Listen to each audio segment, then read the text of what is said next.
దేవునికి వందనాలు. ముందుగా చిన్న ప్రార్థన చేసుకుందాం.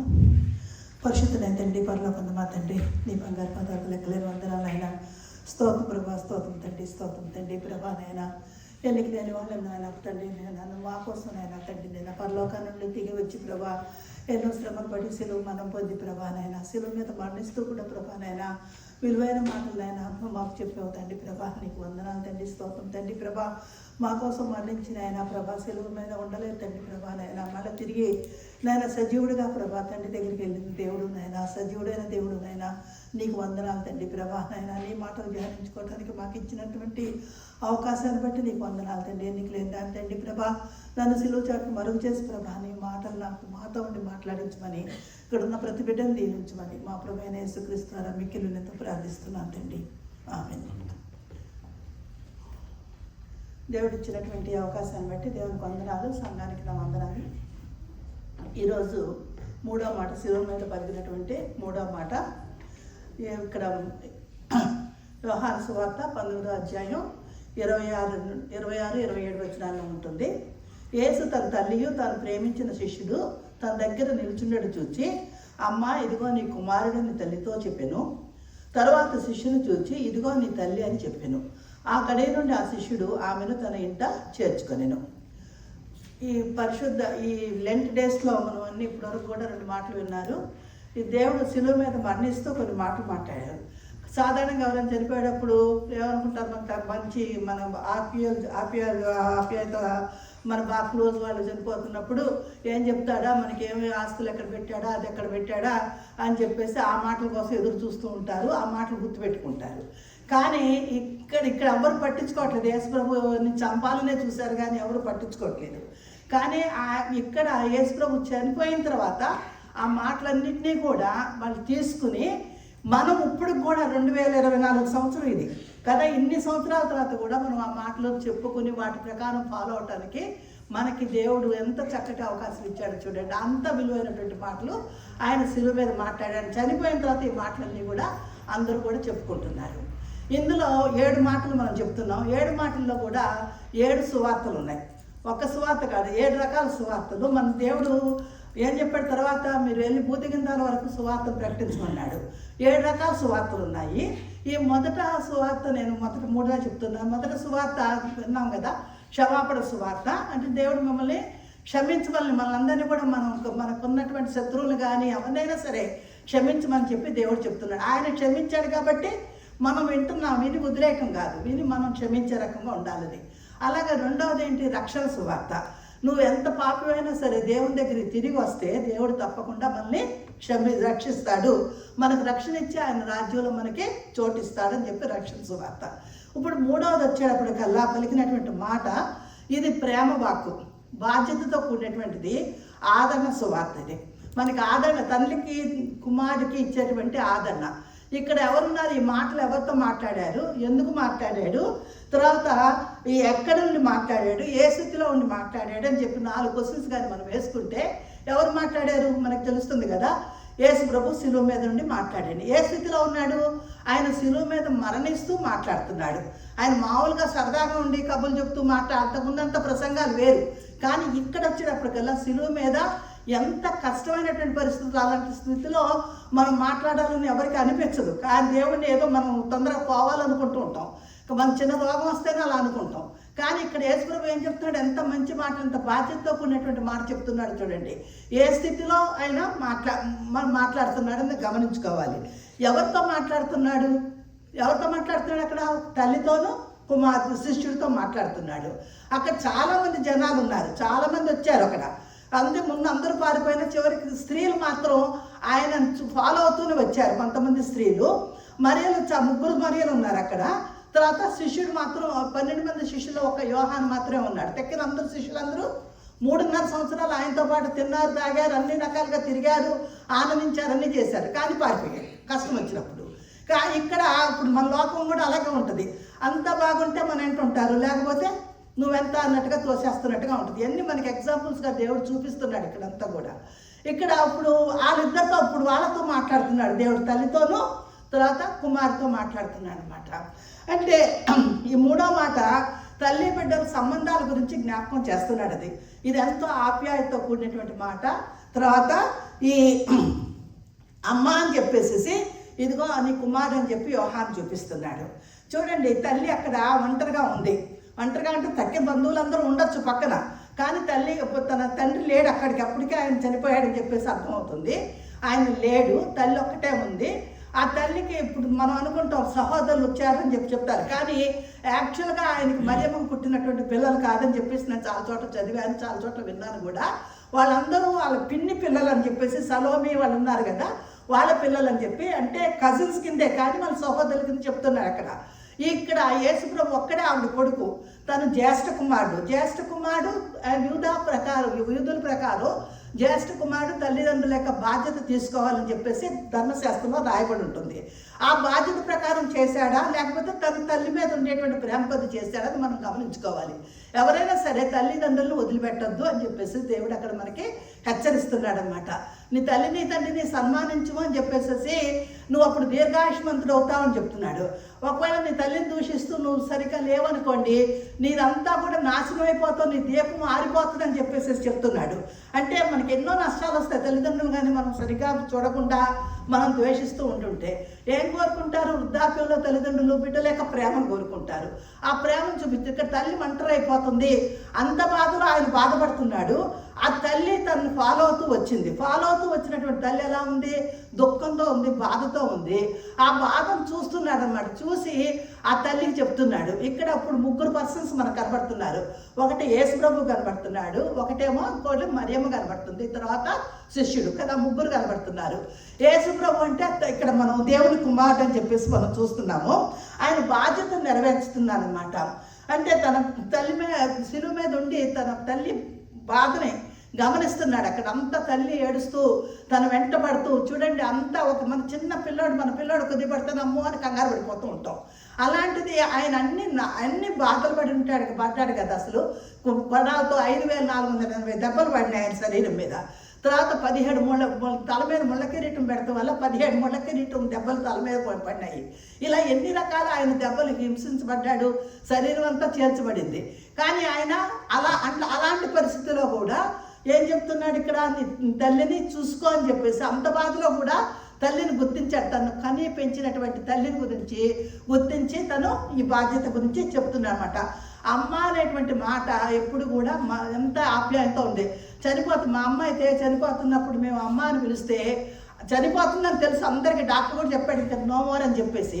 అలా అన్నప్పుడు ఆ ఫోర్ హెడ్ ఇట్లా కొట్టుకుంటా కళ్ళు తెరవాలని చూసింది. ఆ తల్లి ప్రేమ అమ్మ అనేటువంటి మాటకి. కాబట్టి అమ్మ అనేటువంటి మాటలో అంత పిలుపు ఉంటుంది. ఎక్కడ చూడండి అంత స్థితిలో ఉండి కూడా అమ్మ అని పిలుస్తున్నాడు. అమ్మ ఇదిగో నీ కుమారుడు అని చెప్పి. ఆ తల్లికి ఎంత ఇదిగో నా కొడుకు నన్ను గమనించాడు, నన్ను చూశాడు, నన్ను బాధ్యతగా అప్పచెప్తున్నాడు అని చెప్పేసి ఎంతో ఇదిగా ఆవిడకి అర్థమవుతుంది. ఎంత సంతోషించుంటుందో కదా. ఈ యొక్క మరవలేనటువంటి మాటలు అనమాట. అంటే వృద్ధాప్యం కానీ ఎప్పుడైనా కానీ తల్లిదండ్రుల్ని వదిలిపెట్టద్దు అని చెప్పేసి నీ తల్లిదండ్రులను సంతోషపెట్టవలను, నిన్ను కన్నింతని సంతోషపెట్టు. వృద్ధాప్యంలో వాళ్ళు విడనాడకము. మనం సామెతలు గ్రంథాలు చదువుతూ ఉంటే ఎన్నో మాటలు చదువుతుంటాం. ఎన్ని చదివి వదిలేస్తున్నామా? చదివి ఎంతవరకు ఆచరణ పెడుతున్నాం? ఇక్కడికి వచ్చేసారు ఎంతమంది రెగ్యులర్గా తల్లిదండ్రులకు ఫోన్లు చేసి మాట్లాడుతుంటారు.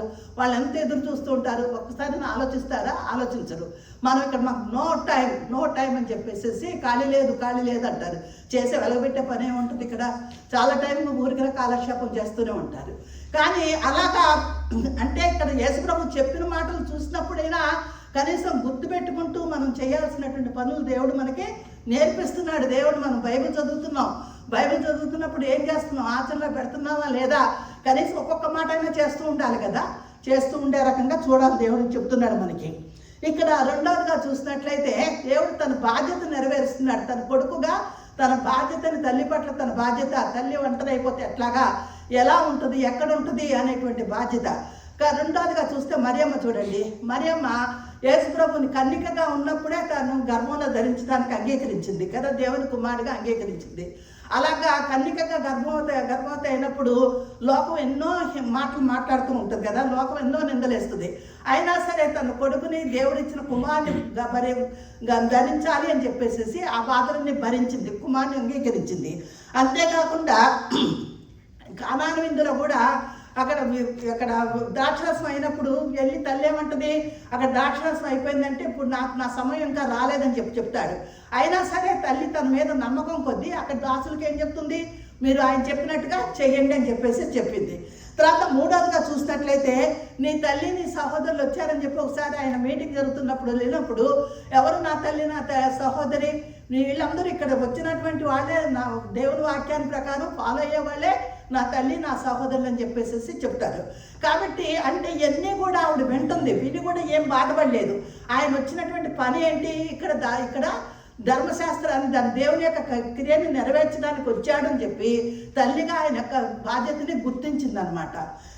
కాబట్టి అంటే ఇంకా తర్వాత కూడా చూస్తే ఆయన చనిపోయేంత కూడా మనం ఈ fashion of the Christ cinema చూస్తూనే ఉంటున్నారు కదా అందరూ కూడా.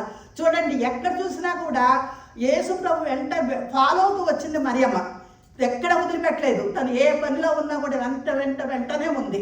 ఆఖరి చనిపోయేటప్పుడు కూడా దగ్గరుంది. చనిపోయిన తర్వాత శిలువ మీద దించినప్పుడు కూడా ఆవిడ ఒళ్ళో పడుకోబెట్టమే మనం చూస్తుంటాం, తీసుకుని ఒళ్ళో పెట్టుకుంది బాడీని. అంటే చనిపోయేటప్పుడు ఉంది, చనిపోతున్నప్పుడు బాధలు పడుతున్నప్పుడు కొర్రాలతో కొడుతున్నప్పుడు అన్నీ చూస్తూనే ఉంది, అంతా చూస్తూనే ఉంది. తర్వాత చివరికి మళ్ళీ చనిపోయి ఆయన ఆరోహణం అయ్యేటప్పుడు కూడా అక్కడ ఉంది. ఆరోహణం అయిపోయిన తర్వాత వాళ్ళందరూ కూడా అపోస్తులందరూ కలిసి మేడగదిలో ఉండి ప్రార్థన చేసేటప్పుడు వాళ్ళతో పాటు ఉండి తను కూడా పరిశుద్ధాత్మ వరాన్ని పొందుకుందనమాట. అంటే ఎక్కడ కూడా ఆయన బతికున్నా చనిపోయినా కూడా ఆయననే ధ్యానం చేసుకుంటూ ఆవిడ ఉంది. అలాగా మనం ఉండాలి. ఇక్కడ చూడండి తల్లిగా తను కొడుకుని ఏ విధంగా పెంచింది అనేటువంటిది. అంటే ఇప్పుడు తల్లి బాధ్యత ఎంత ఉందంటే పిల్లల్ని కూడా సక్రమైన పద్ధతిలో ధర్మశాస్త్రం ప్రకారం మంచి పద్ధతిలో పెంచాలి, డిసిప్లిన్లో పెంచుకోవాలి, బాధ్యతలు తెలపాలి. నువ్వు చదువుకోరా అని చెప్పేసి వదిలేయటం కాదు, మనం బాధ్యతలో వాళ్ళకి ఇది చెయ్యాలి అనేటువంటి బాధ్యతలు వాళ్ళని పెంచుకుంటూ రావాలన్నమాట. అందుకని అలా పెంచింది కాబట్టే యేసు ప్రభు కూడా ఈ లోకరీత్యా ఉన్నప్పుడు తల్లిని తండ్రిని సన్మానిస్తూనే వచ్చాడనమాట. ఇంకా మూడవవాళ్ళగా చూసినట్లయితే యేసు ప్రభు యొక్క శిష్యుడు కదా, శిష్యుడు అంటాం.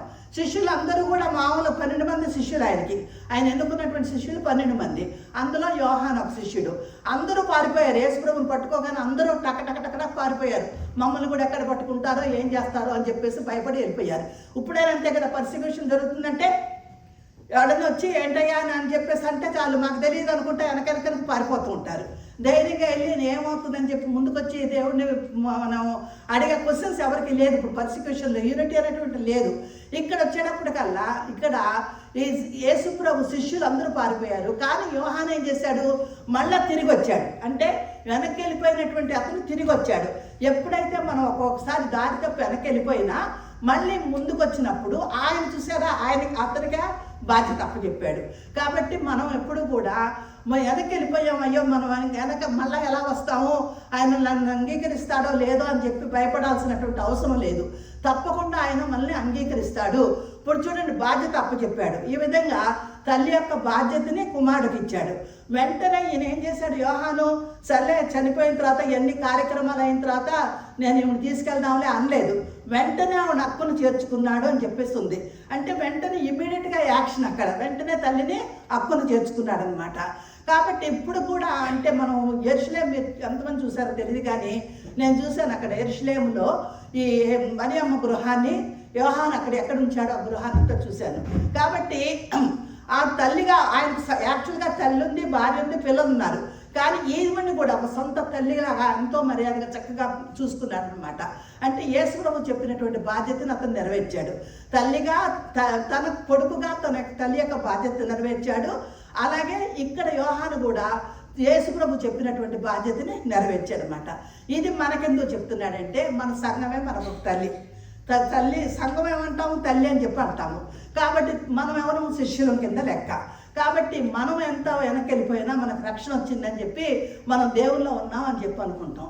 కాబట్టి మనకేం చెప్తున్నాడు దేవుడు, రక్షణ సువార్త. మనం దేవుని యొక్క ఈ సంఘాన్ని బాధ్యతగా తీసుకుని సంఘాని కోసం మనం ఇదిగా జీవించాలి అని చెప్పేసి దేవుడు చెప్తున్నాడు అనమాట. కాబట్టి ఈ విధంగా మనకి దేవుడు చెప్పినటువంటి మాటలు మన బాధ్యతని విడవకూడదు. ఏ సమయంలో అయినా సరే మనం దేవుణ్ణి ప్రేమించే వాళ్ళంగా మనం ఉన్నప్పుడు ఆయన బాధ్యతను మనకు అప్పగిస్తాడు. అంటే సంఘం యొక్క బాధ్యత అంటే ఇక్కడ చర్చికి వచ్చి హలో హలో అనుకోవటం కాదు. మనకి ఎన్నో రకాలుగా ఉంటాయి బాధ్యతలు. విధవరాలను ఆదరించమంటున్నాడు, దిక్కులేని వాళ్ళని ఆదరించమంటున్నాడు, రోగులను పరామర్శించమంటాడు. అలా సంఘం కొద్దిమంది కలిసి అలాంటి పనులు చేయొచ్చు. అలా ఇవన్నీ కూడా బాధ్యతలుగా ఇంకా చేయొచ్చు అని చెప్పేసి చేయమని మనకి సంఘం యొక్క బాధ్యత. సంఘం అనేటువంటిది ఒక తల్లి లాంటిది.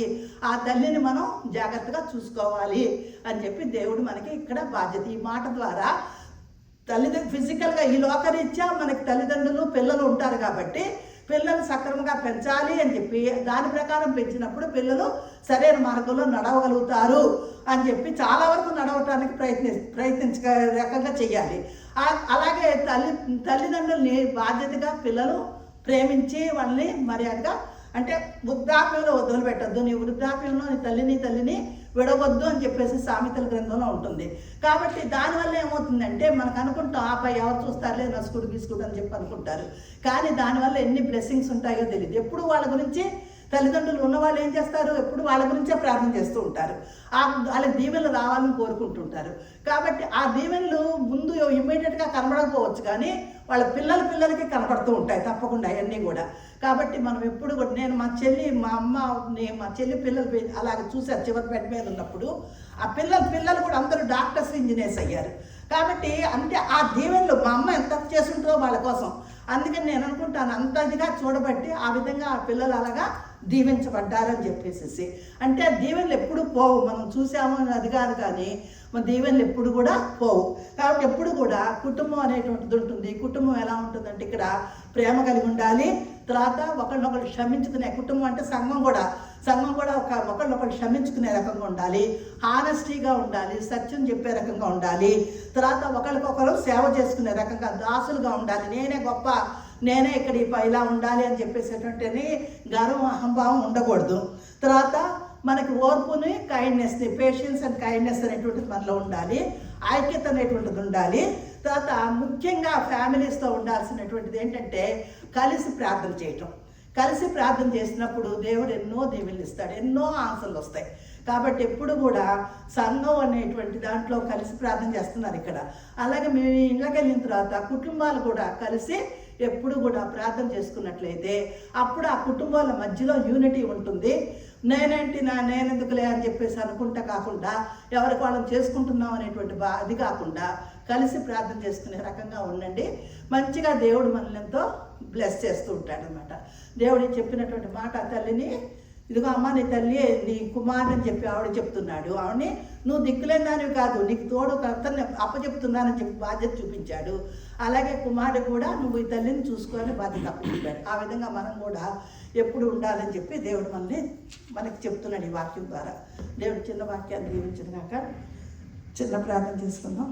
పరిశుద్ధులైన తండ్రి, పరలోకం మా తండ్రి, నీ బంగారు పదాలకు వందనాలు తండ్రి. ప్రభా నాయన తండ్రి, నువ్వు మాకు చెప్పినటువంటి బాధ్యత ప్రకారం నాయన మేము ఏ విధంగా నడుచుకోవాలని నేర్పిస్తున్నావు తండ్రి. ప్రభా ఆ యజ్ఞం పాపను తండ్రి ప్రభా నాయన వింటున్నాము, వదిలేస్తున్నాం. కానీ ప్రభా నాయన ఆచరణ పెడతాకి నాయన సాతాను మాకు అడ్డుగా వస్తుందేమో తండ్రి ప్రభా, గర్వం అడ్డుగా వస్తుందేమో తండ్రి ప్రభా. దయచేసి వీటినన్నింటినీ తీసివేసి ప్రభా నాయన మేము నాయన ప్రభా నాయన ప్రేమ కలిగి సమాధానంతో ఐక్యతతో ప్రభా నాయన అందరినీ గౌరవించుకుంటూ నాయన ప్రభా నాయన క్షమించుకుంటూ ప్రభా నువ్వు చెప్పిన మాట ప్రకారం నాయన ప్రభా ఉండే రకంగా సహాయం చేయమని ప్రభా, మా తల్లిదండ్రులు ప్రేమించే బిడ్డలుగా, మా బిడ్డలు మేము ప్రేమించే బిడ్డలుగా ఉండే రకంగా సహాయం చేయమని నీకే మహిమగంతస్తు చెల్లిస్తూ ఇక్కడ సంఘాన్ని దీవించమని మా ప్రభు యేసుక్రీస్తు ద్వారా వేడుకొంచున్నాం తండ్రి. ఆమేన్.